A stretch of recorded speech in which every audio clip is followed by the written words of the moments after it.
Les eurodéputés sont-ils achetés par les lobbies? Ne servent-ils à rien? Voici l'absentéisme des eurodéputés au Parlement lors des votes.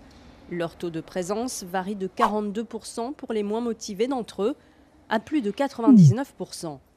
30% ont une activité salariée en plus de leur mandat, ce qui peut poser des problèmes de conflit d'intérêts et de présence. Avocats, entrepreneurs, mais aussi des fonctions plus floues comme consultants ou freelance.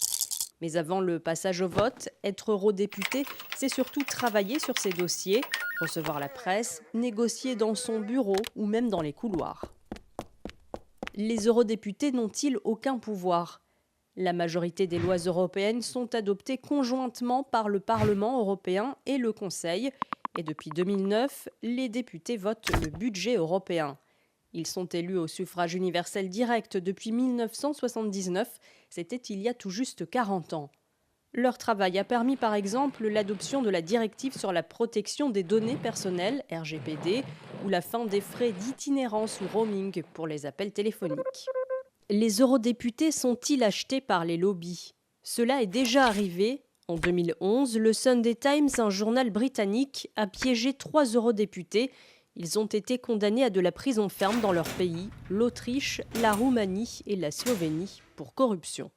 Désormais, quand ils sont présidents ou rapporteurs de projets en commission, ils doivent publier leurs rencontres avec des lobbyistes.